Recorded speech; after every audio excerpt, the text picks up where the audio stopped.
Facebook has announced an interesting update for groups. Groups are getting automated moderation, but also Facebook is turning up the dial, saying that public group discussions will now surface more often in newsfeed and search results. Quoting The Verge again, "The most intriguing update is starting out as a test at first. Facebook says it'll start surfacing public group discussions in people's news feeds. These can show up if someone shares a link or reshares a post. Beneath that link, people will be able to click to see relevant discussions that are taking place about that same post or link in public Facebook groups. The original poster can then join the discussion even without joining the group. Recommended groups will also show up in the group tab if Facebook deems them relevant to people's interests.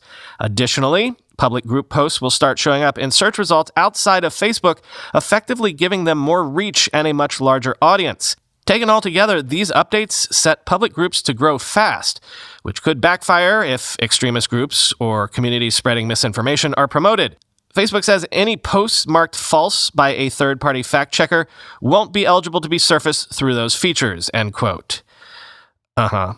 So my immediate thought when I heard this was along the lines of this tweet from Tariq Krim.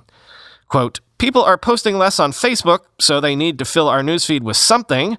More toxic political conversations? What could go wrong?" End quote. Indeed.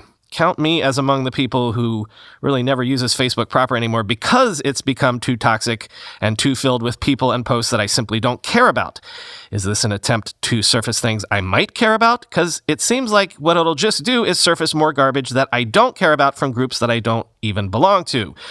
But then again, maybe doubling down on the garbage is the point?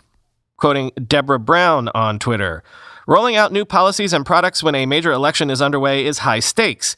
Testing a new recommendation feature that could expose people to new Facebook groups and disinformation right now seems downright irresponsible," end quote. And this is a thread from Renee DiResta. Quote, "Since people are speculating about the disinformation dynamics of this policy change, here's mine. Many public groups where disinfo percolates, Q, conspiracy, hyperpartisan, are currently high-volume spam fests where people mass blast posts to dozens at a time. I don't see that changing much for the better when public group posts are pushed out to even more people.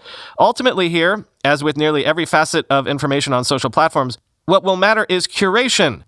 What groups or posts get this new, broader dissemination?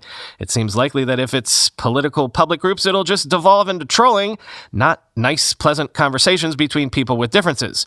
Wonder how many mods are rethinking the decision to be public," end quote.